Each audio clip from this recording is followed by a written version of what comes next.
মঙ্গল্যে শিবে সর্বার্থ সাধিকে শরণ্যে স্তম্ভুকে গৌরী নারায়ণী নমস্তুতে।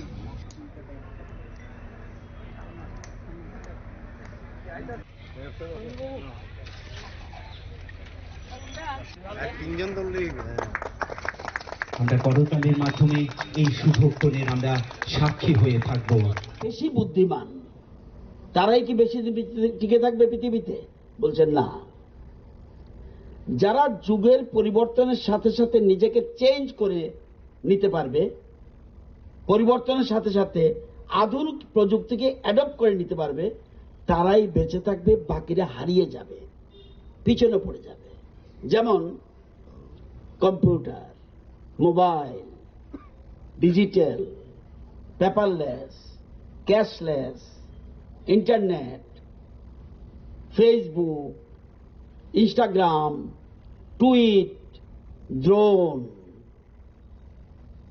Google pay, tab, smartphone, smart meter, internet, আধুনিক টেকনোলজি, এটা যদি আমি অ্যাডপ্ট করতে না পারি তাহলে আমি পিছিয়ে পড়ব। সেটা ভারতবর্ষ হোক, ত্রিপুরা রাজ্য হোক, যে কোনো রাজ্য হোক।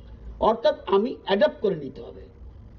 কারা কারা কম্পিউটারের বিরোধিতা করেছে, মোবাইলের বিরোধিতা করেছে, সেটা আমি যাচ্ছি না। যারা এই অ্যাডপ্ট করতে না পারবে আপনি পিছিয়ে পড়বেন। আপনার মনে আছে যারা পুরানো মানুষ, আগে মেসেজ পাঠাতে হলে পোস্টম্যানের মাধ্যমে টেলিগ্রাম করতে হতো, টেলিগ্রাম। তারপরে ডায়াল ফোন আইছিল, ঘুরায় ঘুরায় করত। তারপর আছে একটা কোডি ফোন, তারপর আছে মোবাইল ফোন, আবার আবার স্মার্টফোন।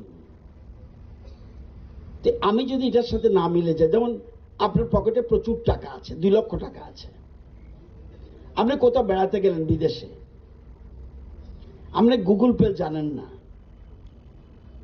আপনি উপোস থাকবেন, টাকা আপনার পকেটে। এই যে নিউ টেকনোলজি অ্যাডপ্ট করে নিতে হবে। আমাদের সরকার, দেশের প্রধানমন্ত্রী এবং আমাদের রাজ্য সরকার সবচেয়ে আগে আমরা নিউ টেকনোলজিগুলো অ্যাডপ্ট করতে চাইছি।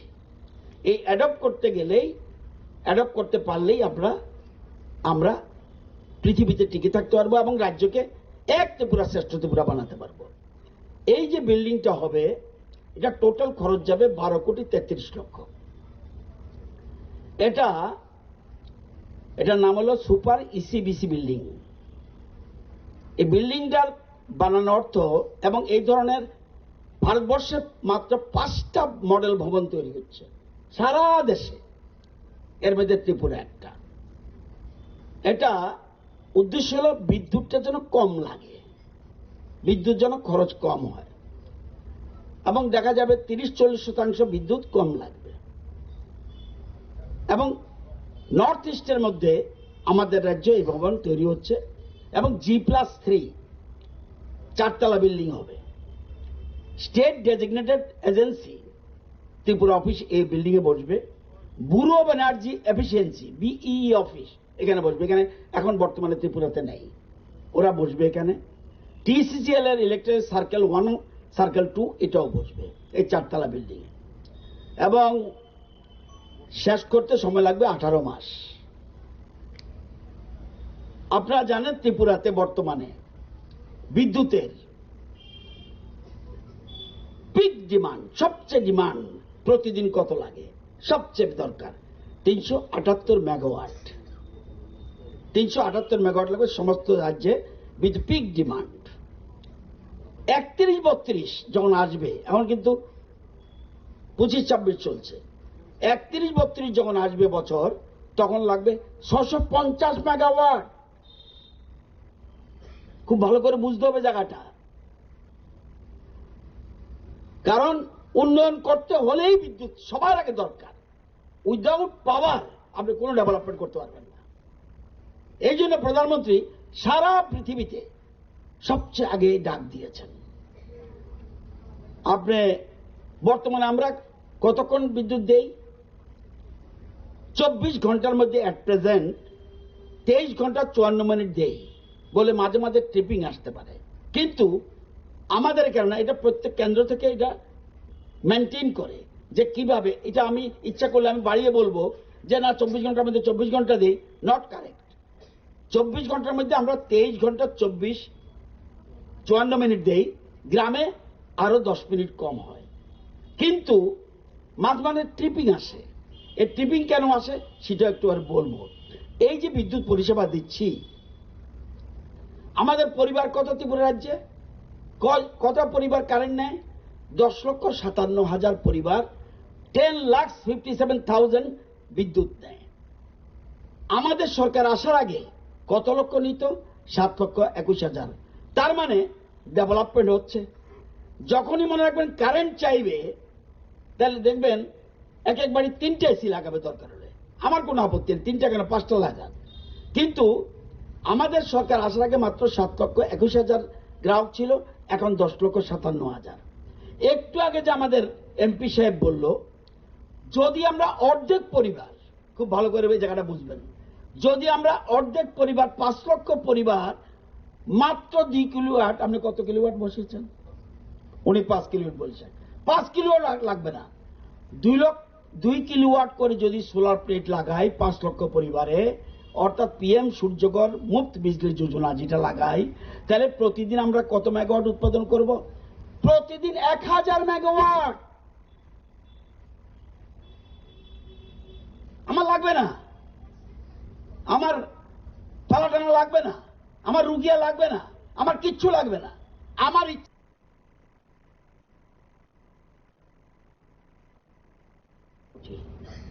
তাহলে যে সোলার জীবনে শেষ হবে না। আমাদের একমাত্র ভরসা কি এখন এট প্রেজেন্ট?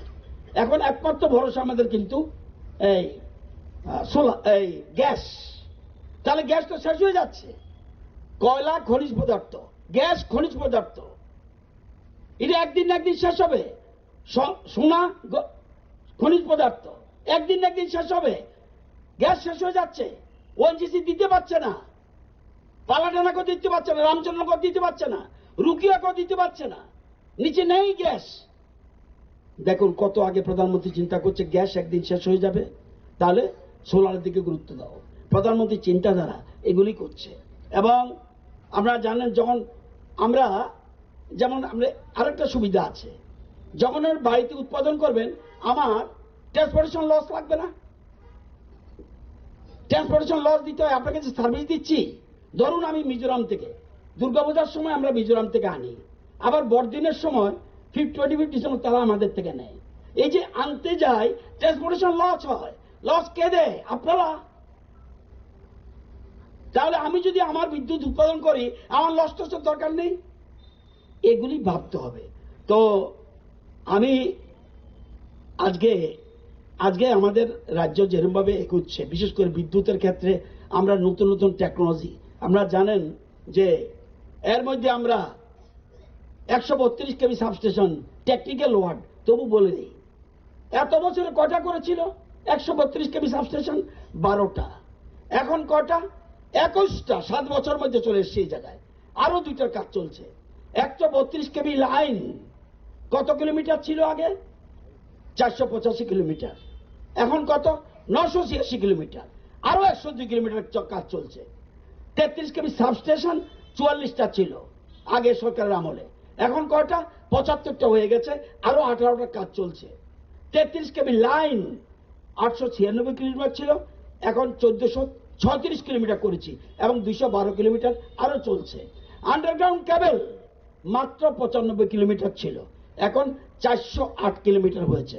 আমাদের প্ল্যান সারা আগরতলা কর্পোরেশন এলাকাকে, সারা আগরতলা, যে কোথায় আপনারা বলছেন যে কারেন্ট চলে যায়, যাবেই তো, ট্রিপিং হবে, তুফান।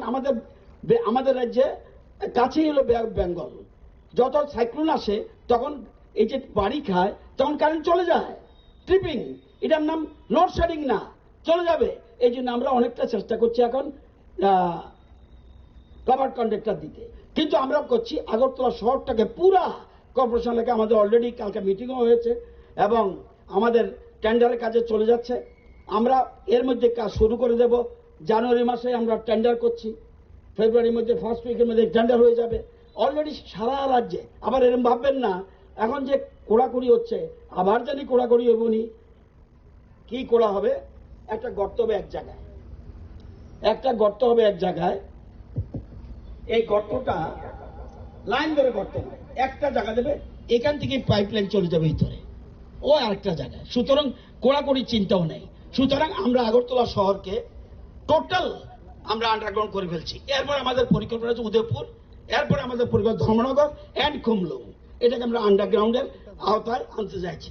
এবং আপনারা জানেন কভার্ড কন্ডাক্টর ছিল না, কতটুক ছিল আগে সরকারের আমলে? 1 ফুটাও না। এখন কত? 1236। ওই যেটা বলছি ঝড় তুফানে চলে গেলে যে কারেন্ট চলে যায়। আর একটা এবি কেবল, আগে কত কিলোমিটার ছিল? 1200 কিলোমিটার। এখন কত? 10,172 কিলোমিটার। কেন? চুরি বন্ধ করার জন্য। ওই যে হুকলাইন লাগায়, এই জন্য এবি কেবল আমরা লাগাচ্ছি। এরকম ভাবে নিউ টেকনোলজি, ওই যে বলছি, প্রথমে বলছিলাম ডারউইন বলেছে লাইফ লাইন মেনটেন্যান্স মানে কি? মানে যখন কারেন্ট চলে যাবে তখন লাইনটা আমরা কেটে দিই, অন্যেরা ক্ষতিগ্রস্ত হয়। এখন আমাদের প্ল্যান আর লাইন কাটতে হবে না, এই লাইন চালু অবস্থায় আমরা মেনটেন্যান্স করব। এটা আমরা অলরেডি ওয়ার্ক অর্ডার হয়ে গেছে। ড্রোন প্রযুক্তি ব্যবহার, এটা আমাদের হুক লাইন ধরার জন্য। আর উনি উল্টো পয়সা পাচ্ছেন, মানে যতটুক দরকার একটু বাড়িয়ে দিলে আপনি উল্টো পয়সা পাবেন। তাহলে আমরা এটাও বাদ দিলাম, যদি 2 লক্ষ পরিবার যদি, আমি 5 লক্ষ বলছি একটু আগে, 2 লক্ষ পরিবার যদি সোলার প্লেট লাগাই, প্রতিদিন 400 মেগাওয়াট বিদ্যুৎ আমাদের উৎপাদন হবে। এখন আমাদের কিন্তু 400 মেগাওয়াট উৎপাদন হয় না। তাহলে ভাবুন আমাদের রাজ্যের অর্থনীতি কোথায় গিয়ে দাঁড়াবে? তাহলে কি? তাহলে আমাদের জিডিপি বাড়বে, মাথাপিছু ইনকাম বাড়বে, পার ক্যাপিটা ইনকাম বাড়বে, আমরা সুইজারল্যান্ডের সাথে কম্পিট করতে পারবো। একটা রাজ্যের উন্নয়ন আপনি কিভাবে উন্নয়ন বলবেন? শার্ট প্যান্ট দেখে না, উন্নয়ন দেখবেন যে সে রাজ্যের পার ক্যাপিটা ইনকাম কত, মাথাপিছু আয় কত। যেমন আমাদের রাজ্যে আমাদের সরকার আসার আগে রাজ্যের মাথাপিছু আয় কত ছিল? বছরে 1,04,00,000 টাকা।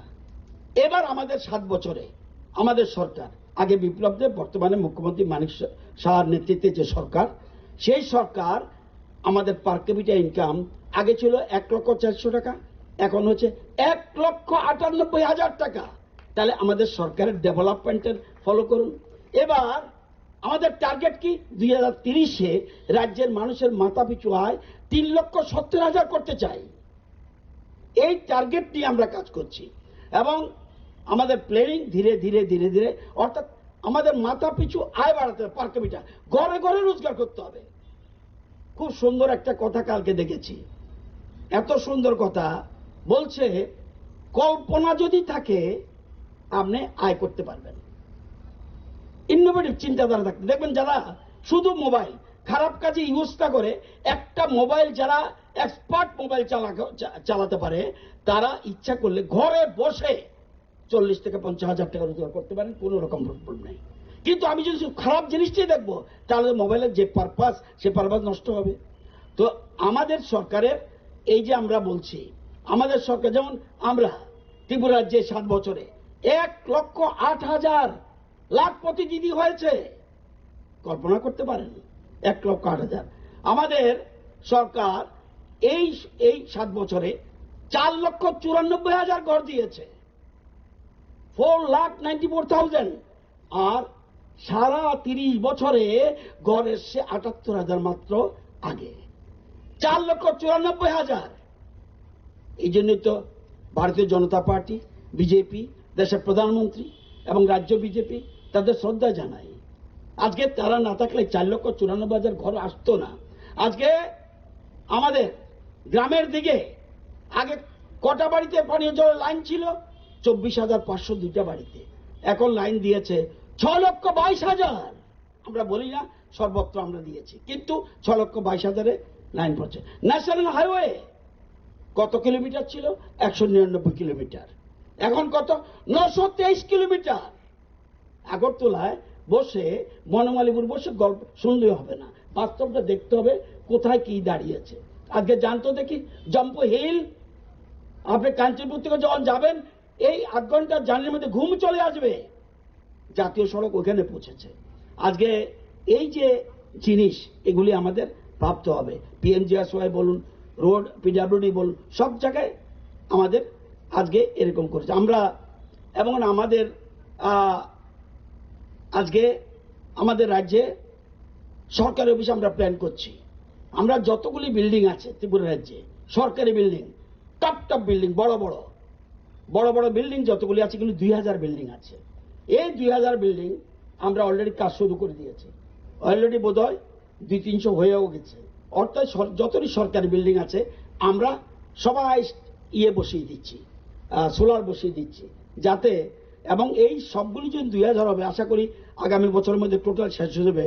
তখন সেখানে শুধুমাত্র 2000 বিল্ডিংয়ে আমরা 80 মেগাওয়াট বিদ্যুৎ উৎপাদন করতে পারবো সরকারি বিল্ডিং থেকে। এবং আমি বলছি আপনাদেরকে, এই যে আমরা পিএম সূর্যঘর কত লোক লাগিয়েছে, মাত্র 15,000, কিন্তু কত মেগাওয়াট হয়ে গেছে?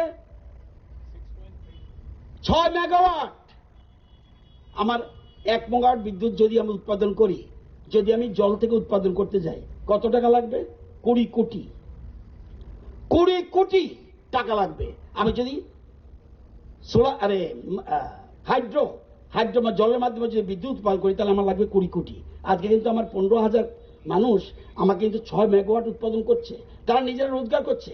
আমরা যে স্লোগান যে বলছে প্রধানমন্ত্রী, ঘরে ঘরে রোজগার, ইচ্ছা করলে তো আমি রোজগার করতে পারি। আমি আমার জাগাবো, আমরা পয়সা নেই, ব্যাংক আছে, ব্যাংক দাঁড়িয়ে যাচ্ছে সাথে সাথে। কেন আপনি চিন্তা করবেন? ব্যাংক পাশে দাঁড়িয়ে যাচ্ছে। এবং কি ইন্টারেস্ট? কৃষকরা যে ইন্টারেস্ট, সবচেয়ে লোয়েস্ট ইন্টারেস্ট, সেটা সরকার আজকে, তাহলে প্রধানমন্ত্রী সবকিছু করে দিচ্ছে, কেন আমি বিদ্যুৎ চুরি করব? আজকে এই কথাগুলি ভাবতে হবে। তো আমরা আমার বক্তব্য যেখানে আজকে আপনারা জানেন, হাইড্রোতে অর্থাৎ জলে যদি 1 মেগাওয়াট উৎপাদন করতে যাই, আমার সরকারের টাকা লাগবে 20 কোটি। রাজ্যের জন্য বিশেষ করে চিন্তা ভাবনা করেন। তো এইরকম একটা উত্তর পূর্বাঞ্চলের মধ্যে ত্রিপুরাকে বেছে নেওয়ার জন্য আমি দেশের প্রধানমন্ত্রীকে ধন্যবাদ জানাই। আর উনি সবসময় বলে থাকেন যে আমাদের এক পেয়ের মা কি নাম, স্বচ্ছ ভারত, ওয়াটার হারভেস্টিং। আমরা হয়তো অনেকেই বলবো যে এটা তো পলিটিক্যাল ডায়লগ, যেখানে যায় আমরা পলিটিক্যাল যারা পার্সন, আমাদের মন্ত্রী থেকে শুরু করে আমাদের পার্টির যখন প্রোগ্রাম হয়, আমরা এক পেয়ের মা কি নাম আমরা করে থাকি আমাদের দেশের প্রধানমন্ত্রীর আহ্বানে। স্বচ্ছ ভারত আমরা করে থাকি, ওয়াটার হারভেস্টিং এর জন্য অ্যাওয়ারনেস প্রোগ্রাম করে থাকি। এইগুলি কিন্তু ডায়লগ নয়, এগুলি আমাদের বাস্তবের সঙ্গে আমাদের বিশেষ প্রয়োজনীয়তা রয়েছে আমাদের আগামী প্রজন্মকে রক্ষা করার জন্য। আজকে আমরা আধুনিকতার ছোঁয়ায় আমরা গাছপালা ধ্বংস করছি, এটার যেরকম প্রয়োজনীয়তা, রাস্তা বড় হচ্ছে, গাছপালা কাটতে হবে, সেটার প্রয়োজনীয়তা আছে, কিন্তু তার পাশাপাশি বৃক্ষরোপণ করে এই বৃক্ষকে পরিচর্যা করে বড় করা, এটাও আমাদের খুব দরকার। কারণ তার অভাব, আমরা যখন করোনা চলছিল, সেই অক্সিজেনের অভাবে আমরা কিভাবে মৃত্যু হয় সেটা আমরা অনুধাবন করেছি। তো কাজে এটা ডায়লগ নয়, এটা বাস্তব। আজকে আমাদের স্বচ্ছ ভারতের কথা বলা হচ্ছে, এই স্বচ্ছ ভারত যদি আমরা না করি, তাহলে আমরাই এই অস্বচ্ছতার জন্য আমাদের রোগ ব্যাধি, আমাদের মৃত্যুর গড়ের হার অনেকটা বৃদ্ধি পেয়ে যাবে। তো কাজে এইটাও আমাদের প্রয়োজনীয়তা আছে। ওয়াটার হারভেস্টিং, জলের লেয়ার, এইগুলি কিন্তু কমে যাচ্ছে। আমরা আমাদের হাওড়া নদী, আমাদের পাশেই আগরতলা শহরের সবচেয়ে প্রাণ কেন্দ্রে যেটা আমাদের কাছে হাওড়া নদী। আজকে এখানে অনেক পুরনো লোক আছেন, আমার সঙ্গে একমত হবেন কিনা জানি না, যে আজকে 20-25 বছর আগের হাওড়া নদী আর এখন বর্তমানে হাওড়া নদী, প্রত্যেক বছর আমরা এই বন্যার সম্মুখীন হচ্ছি। আমরা তার একমাত্র কারণ হলো আমরা এই ওয়াটার হারভেস্টিং। এই ওয়াটার হারভেস্টিং এর ব্যবস্থাও আমাদের এই যে অত্যাধুনিক বিল্ডিং নির্মাণ হবে, তাতে সেখানে কারিগরি ব্যবস্থা সেখানে রাখা হয়েছে। এনার্জি সেভিং, এটা আমাদের কাছে সবচেয়ে আরো কত বড় গুরুত্বপূর্ণ। আমরা বিদ্যুৎ, আজকে এই বিদ্যুৎটা উৎপাদন কোথা থেকে হচ্ছে, এটাও আমাদের দেখতে হবে। এই এনার্জি সেভিং একটা বিশাল বড় ভূমিকা রয়েছে। আমি আপনাদের উদাহরণ দেই। কিছুক্ষণ আগে আমাদের জেনারেল ম্যানেজারকে বলছিলাম যে আমার বাড়িতে আগে মাসে 5-6 হাজার টাকা বিল আসতো। গত 2 মাস আমি বিল দিয়েছি একবার 400 টাকা, একবার 500 টাকা। এই গত 2 দিন আগে আমার বাড়িতে মিটার রিডিং নিতে গেছে, যে নিতে গেল সে বলল যে উল্টা এবার আমার টিএসসিএল আমাকে পেমেন্ট করতে হবে। এটা জেনারেল ম্যানেজারকে আমি বলেছি। কেন? পিএম সূর্যাঘর। আমার বাড়ির ছাদের উপর আমি লাগিয়েছি পিএম সূর্যাঘর, উল্টা আমাকে কেন্দ্রীয় সরকার ভর্তুকি দিয়েছে, আবার উল্টা এখন টিএসসিএল আমাকে পেমেন্ট করবে এই সোলার লাগানোর জন্য। মানে এই যে এনার্জি সেভিং, এটা একটা রেগুলেশন শুরু হয়েছে। আমার এখনো মনে আছে অক্টোবর মাসে আমাদের সমস্ত এমপিদের একটা ট্রেনিং ক্যাম্প হয়েছিল দিল্লিতে, এবং মাননীয় প্রধানমন্ত্রীও এই ট্রেনিং ক্যাম্পে অংশগ্রহণ করেছিলেন। তারপর গ্রুপ মিটিং হয়। আমার এখনো মনে আছে উত্তর পূর্বাঞ্চলের আসাম, মেঘালয়, মণিপুর, মিজোরাম, ত্রিপুরা আর সঙ্গে পশ্চিম বাংলার যারা এমপিরা ছিলেন তাদের সঙ্গে আমাদের মাননীয় প্রধানমন্ত্রী বৈঠক করছেন। আর এই বৈঠকে ঢুকার সঙ্গে সঙ্গে উনি জিজ্ঞেস করছেন পিএম সূর্যাঘর কিসনে কিসনে লাগায়া। তখন ত্রিপুরা থেকে আমিও হাত উঠিয়েছি, আর আমরা প্রায় 18-19 জন এমপি ছিলাম, তার মধ্যে 2-4 জন আমরা হাত উঠিয়েছি। এবং আমার তখন গর্ব হয়েছে, পশ্চিমবাংলার এক এমপি বলছেন যে হাম লোগ কো লাগানে নেই দেতা হ্যায়, ऐसा प्रॉब्लम है, ऐसा प्रॉब्लम है।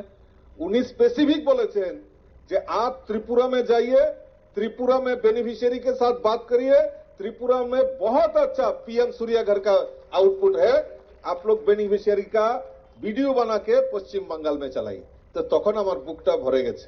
তো কাজেই এই যে এনার্জি সেভিং, এই যে সোলারের কথা, পিএম সূর্যাঘরের কথা বলা হচ্ছে, আমি আশা করি এটা আমাদের মূল কর্তব্য, মূল দায়িত্ব। এই সমাজটা আমার, এই রাজ্যটা আমার, এই পরিবেশটা আমার, এটাকে নির্মূল রাখা, এটাকে সমস্ত সুস্থ রাখা, এটা আমাদের নৈতিক দায়িত্ব। আর এই দায়িত্ব নিয়ে আমাদেরকে এগিয়ে যেতে হবে। তো কাজেই আমি আমার বক্তব্য বেশি দীর্ঘায়িত করছি না।